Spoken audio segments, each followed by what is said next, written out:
hati-hati. Namun kalau yang lainnya menurut gue nggak ada masalah. High mobility juga kok. Martis bisa immune, Pakito ya bisa jab juga dengan dashnya. Sementara kalau Kufra biasanya kan dia nunggu ya. Dia pasti nunggu momen yang tepat baru masuk. Yep, itu dia, butuh timing dan kalkulasi yang tepat kalau bicara soal momen dari Kufra. Tapi selanjutnya Godland yang belum terpantau, kini langsung diamankan dengan adanya Brody Pick di pilihan terakhir tim pendekar. Di game kita yang pertama sudah mulai, kalau kita lihat power hero mereka ini cukup krusial ya. Apalagi kalau membahas hero yang dibawa oleh pendekar, itu cukup balance untuk game mereka. Oke, dan talent prediction presented by KFC. 2-0 untuk pendekar, sepertinya kita satu suara kali ini. Yep. Mungkin ya memang untuk Pajajaran sendiri, mereka harus banget dapetin kemenangan mulai dari sekarang bahkan. Jadi bisa menutuplah loss streak dari mereka. So 10 hero sudah muncul, dari keduanya juga sudah menggunakan strategi terbaiknya. Cukup kompleks dari draftnya. CC-nya ada, slow-nya ada, damage-nya juga ada nih. Balik lagi, permainannya tergantung para pilot dari hero-hero yang sudah diamankan. Oh, menarik. Kita bakal lihat visualisasi dari 10 hero di game kita yang pertama. Match kita yang terakhir. Without any further ado, let's go jump to the land of down. Oke, dan buat para teman-teman yang mendukung ya, kita nggak capek-capek nih buat ngingetin para supporter atau teman-teman yang penikmat Mobile Legends juga. Kita menjunjung sportivitas, jadi no toxic ya teman-teman ya. Jadi ya kita bangun suasana positif lah untuk kompetitif dari Mobile Legends. Mobile Legends itu sendiri berikan dukungan secara tertib. Karena kalau kita udah pantau juga sebetulnya back to the game, lihat bagaimana Trimarsky yang mainin karya mobilitasnya cukup jauh, absen sedikit tapi nggak mau terlalu di follow up karena udah ada WDD yang ngeganggu juga untuk mukul mundur pemain-pemain dari pendekar. Ya, dan Little Wanderer itu menjadi poin yang penting banget bagi kedua jungle. Bisa disecure oleh Ikino nampaknya. XP-nya akan lebih unggul. Cuman Fanny-nya gue pikir bakal galak banget. Ternyata dia kelarin pattern jungle-nya dulu. Dan biasanya Fanny seperti ini mainnya nanti di level keempat. Ketika dia udah punya ultimate, baru dia cari target no. Entah gold lane, mid lane, atau apapun. Bisa ditabrak. Itu dia. Mungkin dengan adanya Brody Power juga kali ya. Brody kita tahu punya escape tools yang bisa kasih stun. Otomatis ini yang dihindari juga kalkulasi dari Hazel di area sisi power of assassinnya. Sedangkan kalau kita lihat dari kedua belah dari Roamer dan juga mid lane mereka, ini masih cukup template rotasi. Walaupun WDD sudah mulai menerima damage yang diberikan dan dipaksa tertrigger untuk mundur dengan adanya flicker dan freestyle dulu bos. Absen aja dari Hazel dengan adanya steel cable. Susah sih, ada Martis tadi kan, itu satu. Dan ada Kufra juga. Jadi itu kalau memang ditabrak sama Hazel itu bakal susah banget untuk keluarnya. Jadi pilihan yang tepat sebenarnya buat dia tadi langsung mundur. Turtle mungkin bakal menjadi medan perang bagi mereka berdua. Namun pendekar dia bisa setup duluan tanpa harus ambil buff dulu. Terpantau dari Hazel masih berkutat terhadap purple buff-nya. Sedangkan Ikino udah mulai mengarah ke area objektif turtle yang terreset. Lihat Trimarsky berikan distractions dengan adanya knock-out strike. Mengarah ke beberapa pemain Pajajaran untuk mengusir. Tapi Ras bakal coba untuk putar balik. Belum ada penalty zone yang keluar. Flicker penalty zone-nya masih di hold terlebih dahulu. Tapi WDD yang masih belum level 4. Bakal coba lewat ke depan. Real world manipulation dari Blocky. Mukul mundur dari Block. Berhasil diamankan. Ditukar lagi dengan hilangnya Christopia. Tapi Turtle berhasil di-secure. Wah, pertukarannya tidak terlalu worth pastinya. Pajajaran. Fanny yang tumbang baru ngambil buff. Berarti sekitar semenit lagi dia baru muncul nih untuk buff purple-nya. Nah itu artinya Fanny-nya nggak bisa bermain agresif. Mungkin ya bisa lah kalau memang mau ke side-nya. Tapi kalau untuk mid lane itu akan boros banget dari energi. Jadi nggak boleh terlalu agresif. Dan lihat Trimar, wow galak banget dengan double jab-nya. Bisa nge-secure orange buff. Wah ini mahal banget harganya. Karena ini udah otomatis sih, dengan adanya Turtle yang berhasil di-secure, disitu udah area point kill. Fokus selanjutnya dari Ikino mungkin akan ganggu ke area jungle pattern yang dimiliki oleh Hazel. Sebagai weakness point, tapi di area top lane lihat bagaimana Botsky berhasil mencincil. Gold shield yang terbalut ini jadi bekal dan modal yang besar banget sebetulnya untuk seorang Botsky. Karena memang Brody ini hitungannya strong lane dia. Dia bisa poking, dia punya burst damage juga, apalagi udah level 4 kan. Yep. Ada Toner Part Memory yang selalu menghantui lah match up laningnya. Dan sekarang gerakannya ke arah gold lane. Yes, lihat sudah ada pelukan hangat dari Chris Mobia. Dengan adanya sepatu buat Tyrant Rage yang berhasil dihindari oleh teman-teman dari Pajajaran untuk mundur lagi ke area sisi belakang. Buset, sampai di retri loh tadi jungle ya. Bener-bener nggak dikasih. Namun sekarang purple buff. Tidak ada retribution dari Ikino, mungkin fight doang nih yang akan diinginkan pendekar. Yap, kemungkinan ini wasting time aja sih lebih tepatnya karena ini mahal banget. Tapi lihat, udah ada satu buat era revenge. Mengejutkan Wididi yang buatnya putar balik mundur karena belakang. Tapi lihat sudah ada Mystic Gas yang dikeluarkan. Mengarah ke Ikino yang masih bisa bertahan. Bisa diusir barusan, ya laser dari Gord tadi. Yes. Lumayan sakit karena true damage ya. Jangan lupa Gord ini yang bikin dia sakit itu udah true damage yang nggak bisa ditahan apapun. Sementara untuk Emblem nih, sama-sama fighter untuk kedua XP Lane dan perbedaannya hanya di talent ketiga, Quantum Charge melawan Brave Smite. Sementara kalau untuk marksman-nya nih, sama persis Emblem dasarnya Assassin, dia pegang Rapture keduanya, Tenacity, dan ada Quantum Charge juga. Mungkin pembahasannya gue tarik ke Crispovia nih, Kufra yang sekarang sudah mulai pakai Quantum Charge. Alasannya mungkin simple ya, dia punya pasif juga yang nambahin darah. Dia kalau pakai Quantum, darahnya itu akan lebih banyak yang didapatkan. Plus dia punya lari, jadi seandainya di on position, dia bisa ketolong lah sama movement speed yang dia miliki. Yes, ini impact yang cukup besar banget ya terkait emblem yang dibawa oleh Crispovia.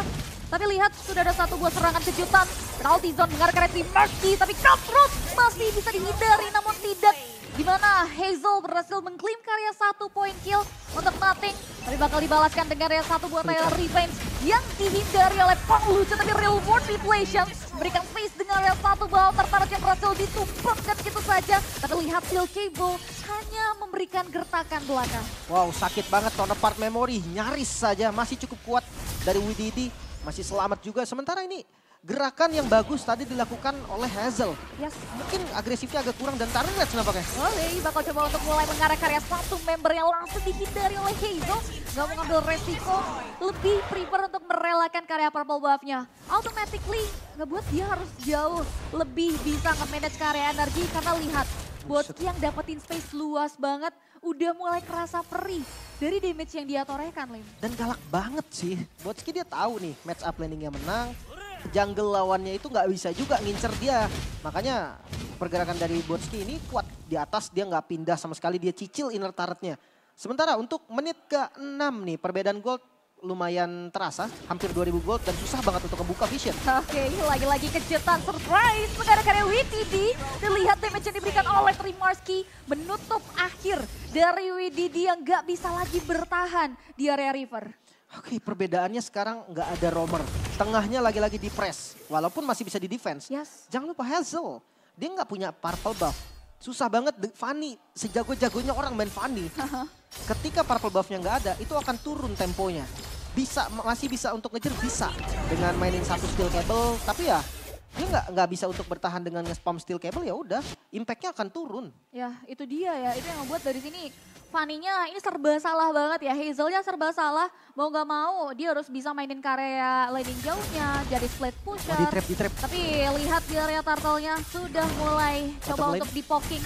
Tapi di area bawah ini ada 1v1 situations yang nampaknya dihindari oleh Hazel. Dan Mystic Ghost yang berhasil dihindari juga oleh Crispovia. Wididianya yang memberikan gertakan dari turtle. Jatuh secara free di tangan Ikino. Minion Fury keluar, Mystic Gas keluar. Dua ultimate skill dari Pajajaran yang penting banget udah nggak ada. Turtle didapetin pendekar dan mungkin mau dipaksa ke arah mid-nya. Ya, ini perfect Turtle. Mereka akan bisa jauh lebih melakukan ekspansi terhadap jalur dengan hilangnya middle turret. Tapi lihat Cutthroat mengarah ke Floki yang masih bisa survive. Ada pasif dari Turtle yang didapatkan ya dari teman-teman pendekar. Itu yang ngebuat nggak bisa langsung instant kill. Reward manipulation juga tadi ada shield yang diberikan. Dan jangan lupa nih buat teman-teman nih, ada weekly diamond pass yang menguntungkan banget kalau kalian pengen beli. Jadi langsung aja kepoin di in-game Mobile Legends-nya. Oke, kita lihat sudah ada satu buah penalty zone. Mengarah ke area Botski, masih coba untuk memberikan satu buah perlawanan yang cukup berarti. Tapi nampaknya Botski masih bisa bertahan dan di-outplay dengan area double kill point yang berhasil di-secure. Dan di momen tadi Hazel juga tumbang. Terkena Torn Apart Memory dari Botski, udah nggak bisa kemana-mana lagi. Dan pendekar sangat mendominasi 5.000 keunggulan gold yang mereka dapatkan. Wah, ini berpengaruh terkait itemnya. Terlebih lagi lihat tinjuan yang diberikan oleh Trimarski karya Natex. Benar-benar perih banget. Dia bakal coba untuk mulai melakukan 1v1 situations yang ternyata masih sustain. Dan taruh di area mid lane akhirnya berhasil ditembus oleh pendekar. Wow, bagus banget. Mainin shieldnya bagus banget. Trimar dia mainin Heavy Life Punch yang itu nge-trigger absorb shield yang lumayan gede loh sekarang. Jadi dia nggak panik, didatengin sama siapapun, apalagi kondisinya kan dari pendekar menang gold. Ya. Jadi nggak gampang juga memang kalau pengen nge-pick off siapapun. Dan mungkin kalau mid udah hancur nih, purple buff itu bakal menjadi tempat yang sangat mengerikan untuk Pajajaran. Udah nggak ada lagi vision yang mereka miliki di arah mid lane ya. Itu dia, apalagi dari tadi nggak pernah lepas pantauannya dari pendekar, selalu mengarah ke area 1 Bapak Kupang. Tapi lihat dia menjadi berikan Polski buat Widi di belajar soal ubah begitu saja. Primarski memberikan satu love flankingan buat dua member Pajajaran tewas. Misalkan dua pemain saja yang nampaknya masih bisa bertahan. 3 harus hilang di momen Lord muncul. Pajajaran semakin tertinggal kali ini dengan 7.000 perbedaan gold. Cukup bahaya pastinya untuk mereka dan kali ini pendekar nge-secure Lordnya secara free. Ya ini bakal jadi momen yang cukup krusial ya di Lord pertama. Memang power Lord yang pertama tidak ada efek charge ya, tapi ini bakal enak banget. Dan dengan adanya gap gold seperti ini mempengaruhi bagaimana item yang sudah dikantongi. Udah ada penetrasi, Hunter Strike yang maksimal dan juga karya mobilitas Trimarski sebetulnya di game yang pertama. Masalahnya langsung anti Quiras loh. Dari vlog kita tahu dia nih, dia tuh target yang sangat-sangat empuk lah pastinya buat Hazel kan. Respect-nya langsung sampai ke anti Quiras loh. Ini bener-bener pinter banget sih. Mereka sama-sama disiplin dari pemain pendekar. Anti Quiras buat Yves itu lumayan jarang ya. Gue pikir bakal Dreadnought doang gitu kan buat ngejaga. Apalagi lagi unggul, gue ternyata enggak loh, dijadiin. Ya, dia tahu betul ya bagaimana dia akan selalu menjadi sorotan dari Hazel. Otomatis itu yang bakal coba untuk dicegah. Terlebih lagi Lord masih cukup jauh. Tapi inner turretnya sudah mulai berhasil dihancurkan. Udah ada satu buah serangan, masih belum ada minion pun yang coba untuk diaktifkan. Tapi lihat one last hit dari adanya turn up memory. Menghentikan nyawa dari Widi di Belajar dan Lord. Bakal coba untuk mulai dipaksa masuk area 1 pertahanan base. Pasti sudah mulai aktif. Flicker Tiger Defense di follow up dan diusir mundur dengan area 1 Bapak Bison. Lihat Christopher menjadi korbannya, tapi terus ke point karena lihat dengan adanya damage yang diberikan oleh seorang Wotki yang terekspos. Langsung diberikan punishment yang cukup manis dengan area Hizo yang berhasil melakukan eliminasi karya Botski. Wah, midnya nggak jadi hancur dan masih dengan steel cable-nya tidak ada Crispobia. Mungkin bisa membuat dari Hazel bergerak sedikit bebas. Masih bisa di-defense lagi. Pajajaran kehilangan satu base turret. Tapi mereka masih punya 2, jadi cukup aman defense yang lumayan disiplin. Dengan perbedaan gold yang lumayan mengerikan. Hanya kehilangan satu base turret, ini udah untung sebetulnya. Hampir 10.000 gak sih? Mau ke 10.000 ya ini dari perbedaan networknya. Dan menilik dari replaynya, Lin. Mungkin Tyrant Revenge dan Tyrant Rage udah bagus. Cuman sayangnya pas Tyrant Rage tadi, stunnya nggak kena. Jadi memang kelempar ke belakang, tapi nggak ada efek stun, jadi masih bisa kabur lagi.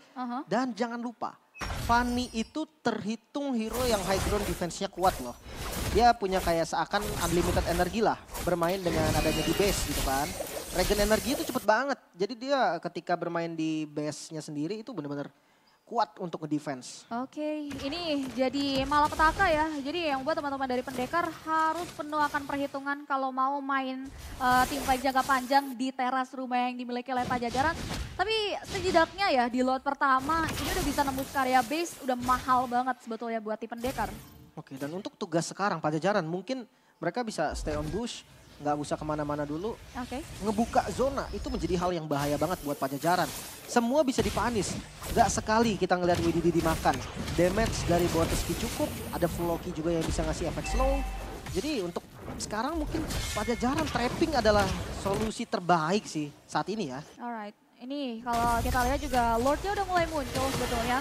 Tapi teman-teman dari pendekar bakal disibukkan terlebih dahulu untuk ngamanin karya satu energi yang penting banget buat Hazel. Dari Purple Buff yang sudah diakuisisi oleh Ikino. Dengan ada distractions yang diberikan, permainan laning jauh juga dari Primarski. Baru mereka bakal tenang untuk poking karya Lord seperti yang sudah kita pantau. Free Lord susah banget buat di kontes. Ya ini pilihan yang paling tepat lah untuk Pajajaran. Sementara untuk landing jauhnya di arah bottom lane. Trimar ini nggak lepas-lepas loh. Bagus banget landing bawahnya. Dia nggak lupa job desk-nya dan ini disiplin dari pendekar yang mengerikan banget menjadi power untuk mereka. Yap, trigger disiplin yang ternyata belum bisa dihentikan ya. Belum bisa dipelajari juga oleh Pajajaran yang membuat mereka mengalami keterpurukan yang cukup mendalam. Ini di Lord kedua, Lord yang punya enhanced power. Kita bakal lihat bagaimana mereka maksimalin Di area top lane juga ada lagi base, otomatis charge-nya bakal ditahan juga sama teman-teman dari Pajajaran. Cuma dengan ada posisi seperti ini, nggak bisa dipungkiri juga sih pengawalan dan juga 2 gelombang wave minion yang masuk. Makanya using Lordnya juga bagus banget, tengahnya ditahan biar belakangan masuknya. Mereka coba distract di bagian bottom lane dulu, karena midnya udah sekarat. Using Lordnya disiplin dan lihat cara masuk dari pendekar dibuka oleh Crispovia mungkin. Oh, di cancel nampaknya Tyler Rivage-nya belum mau dibuka, tapi lihat Primarsky mengarah ke area Hazel. Lordnya belum tertahan, menghajar tepat karya satu base mid lane berhasil dihancurkan. Tapi lihat sudah ada Tyler Rivage, Tyler Rage yang mengarah tepat karya satu pemain, di mana dari area Resha sendiri tidak bisa bertahan dengan area serangan yang diberikan dari area Potsky. 2 member tumbang. Apakah ini menjadi salah satu isu mereka untuk langsung mengarah ke area objektif power base high ground-nya? Karena lihat 2 untuk mapping dan bahkan posisi dari Primarsky cukup krusial untuk melakukan clearing terhadap wave minion. Gak bisa, masih bisa di defense. Pajajaran dan Hazel. Cutthroat yang sangat on point. Bisa mendapatkan 1 kill yang lumayan mahal. Trimar harus tumbang. Wow, itu baru aja dibahas ya. Dia punya posisi cukup krusial untuk melakukan clearing wave minion. Terlebih lagi penglihatan dari Hazel nih cukup on position juga. Membuat Primarsky langsung tumbang dengan cutthroat-nya. Wah itu serius, itu pergerakan Fanny bahaya loh. Ya. Gue nggak tahu kenapa, mungkin masih ada masalah demam panggung kali ya. Tapi ini Fanny bahaya ini orang. Yep. Karena tadi ya itu gerakan dari base sampai ke sana itu susah banget dan mekanikal banget kan. Ya tapi menjadi angin segar pastinya untuk Pajajaran. Masih siap lagi untuk fight, next fight-nya mungkin di arah Lord juga. Semakin ketahan, gap goldnya semakin terasa juga. Dari segi item, udah mulai jadi sebenarnya dari Panglucu juga dengan 2 utility item. Ice Queen dan Glowing, efek debuff yang akan diberikan terhadap lawan lumayan berasa nih. Ada bakar, ada slow juga. Sementara kalau untuk Nif-nya Floki, kurang lebih sama mengandalkan Ice Queen dan juga Glowing. Tapi bedanya ada Enchanted Talisman yang membuat mungkin dari Floki-nya bisa nge-spam skill lebih cepat lah ya. Daripada Gordnya Panglucu. Ada heptasis juga sebetulnya yang ada di tubuh dari Hazel. Menjadi salah satu isu juga meltdown effect karya hero-hero yang punya power durability. Dan juga durability yang bergantung dengan item defensif ya. Dan sejauh ini kalau kita lihat dari arah sisi Lord yang sudah found. Ini masih dipimpin otomatis dengan adanya pendekar yang sudah membangkas habis karya base turretnya. Tapi Kino selalu dengan pola yang sama. Dia langsung mengarah terlebih dahulu karya para pobabnya. Untuk mencegah dan juga mempersempit tapi kayaknya itu berhasil diaman ke lab Loki. Ya lagi-lagi di Lord mungkin ya, tapi nggak tahu nih yang kali ini mungkin bisa dikontes. Karena pergerakan dari Pajajaran udah mulai ngebuka zona, Crispovianya udah mulai diusir. Jadi pendekar harus sadar kali ini Pajajaran udah punya item dan mungkin aja mereka bisa fight di Lord kali ini. Yes, ini udah masuk mid game ya. Tadi kita juga udah melihat sepintas. Tapi yang sangat-sangat membuat fokus Pajajaran tergugah ini adalah posisi dari Primarsky sebetulnya yang masih terus mainin formasi 4-1-nya. Sedangkan Lord nampaknya masih belum mau direset oleh teman-teman dari pendekar. Masih coba untuk terus diberikan pokingan. Sedangkan teman-teman dari Pajajaran mengurungkan niat mereka untuk kontes. Mundur. Trimarnya nggak kelihatan. Yep. Posisi mid lane juga udah masuk. Bottom lane-nya sedikit lagi. Pilihan yang buruk untuk mereka. Kalau memang mereka mau fight dan ketika pendekar tahu langsung all in terhadap Lord. Dan lagi-lagi free Lord untuk pendekar. Ya bagus banget sebetulnya posisi dan juga bagaimana penyebaran vision yang dibuka oleh pendekar ya dengan 4-1 permainan yang membuat free Lord kembali. Lord yang belum ter-evolve ya karena masih di bawah menit 18. PR dari Pajajaran adalah kali ini Lord akan dikawal habis-habisan. Ini udah Lord ketiga ya. Seandainya Lord ketiga ini masih ke defense juga, hati-hati nih. Karena Pajajaran ya goldnya memang beda, tapi itemnya intinya udah penuh-penuh juga nanti dari Pajajaran. Tugas dari pendekar kali ini harus lebih disiplin. 3 lane push mungkin bisa dilakukan juga dan hati-hati. Ketika Lord masuk ke lingkaran base, Boteski bisa langsung all in terhadap base-nya. Alright, kita akan lihat bagaimana penanggulangan bencana di depan mata mereka karena Lord berada tepat di area high ground pertahanan PC dibeli oleh tim Pajajaran Kepo dari Hazel. Tidak mengenai siapapun, tidak ada satu bandisi macam mengarah karya Wididi menyisakan 4 pemain saja dari Pajajaran. Ini Lord Inflation, mungkin dihindari tapi killing free from Hazel membuat Boteski tumbang dan langsung dipatahkan dan pendekar gagal melakukan one strike push. Lagi-lagi Pajajaran masih bisa defense. Kali ini permainan Steel Cable yang mengerikan banget. Hazel menjadi power defensif yang paling kuat. WDD memang tumbang, tapi banyak banget Sorge yang dibutuhkan untuk dapetin kill ke arah WDD. Dan itu yang dimanfaatkan oleh teman-teman Pajajaran. Wah, bagus banget sih. Gimana targetingnya langsung ngarah ke area Botsky. Ya buat Botsky udah gak ada lagi escape mechanism, gak ada lagi defensive mechanism juga. Yang buat satu tumbang, Pendekar mundur lagi ke area belakang. Dan ini sebetulnya jadi harapan dan asa Pajajaran untuk bisa mengembalikan keadaan atau bahkan epic comeback. Iya, makanya dengan 3 Lord ya, perbedaannya udah 3 kali Lord, masih belum jebol juga, masih belum tembus juga. Perbedaan goldnya tuh memang masih 8.000. Cuman ya jangan lupa Pajajaran goldnya naik terus. Dan wah, Trimar mau dimakan. Minion Fury lumayan sia-sia sebetulnya. Tidak ada satu buah incaran ya, karena berhasil dihindari sesegera mungkin oleh Trimarsky yang tahu betul ini udah masuk menit-menit krusial nih. Apalagi dengan adanya satu momen yang sempat dipegang, walaupun memang hanya satu pemain penting saja yang berhasil pick off, ini bisa membuat teman-teman Pajajaran nantinya semakin percaya diri lagi untuk maksa atau bahkan untuk melakukan satu buah kontestasi. Karena di 33 detik kurun waktu Lord Evolve ini muncul, nampaknya keduanya sama-sama disibukkan untuk memanage atau memaintain mereka punya lane race. Pertaruhannya nanti sih, di Pajajaran mau kontes atau enggak. Itu dia. Kalau seandainya mereka kontes dapat mungkin ya, itu bisa jadi angin segar. Tapi kalau memang seandainya nggak dapat defense lagi, kayaknya bisa-bisa juga sih. Yang penting itu balik lagi ke disiplin dari pendekar. Kalau mereka bisa gunain Lord yang kali ini dengan sangat baik, mungkin dampaknya itu berbahaya buat Pajajaran atau bisa langsung close game bahkan. Cuman kalau seandainya Pajajaran mau kontes, mereka punya power dari WDD dengan sisi yang besar. Itu mungkin aja bisa nanti mencuri dengan retributionnya Hazel, tapi kayaknya enggak sih. Hazelnya udah nge-show di bagian bottom lane. Dan lagi-lagi pendekar setup langsung ke arah Lord. Yap, dengan secara cekatan ya setup Lord power dari pendekar ini yang menandakan tidak akan adanya kontes. Tapi ada 1v1 situations yang kali ini dihindari juga oleh Hazel ketika berhadapan dengan Trimarsky. Mengingat pantauan mereka ini adalah Lord Evolve yang nantinya akan berjalan di area mid lane. Oke, kalau 3 lane push nggak bisa, mungkin Lordnya bisa jadi bait sih. Tengahnya bisa dimasuk duluan, atas bawahnya biar nyusul. Lordnya difokusin dulu, buang skill, baru dibalikin dan udah lumayan sakit nih damage-nya nih. Itu nggak ada purple buff ya, makanya dia nggak bisa all in tadi dari spam steel cable-nya. Yang pasti Trimar sadar, oh ini Hazel udah punya damage, udah nggak boleh sembarangan jalan lagi. Dan yang paling penting, Boteski 2 kali di-kill sama Hazel tadi di momen yang krusial banget. Udah harus lebih sadar sama positioning dan juga timing penggunaan skill. Ya, itu udah jadi tamparan betul ya, karena posisi dari Botsky mengarah ke arah high ground base itu sangat-sangat dibutuhkan di link damage yang dia torehkan. Ini berpengaruh terkait kemenangan. Karena Lordnya sudah mulai disambut hangat.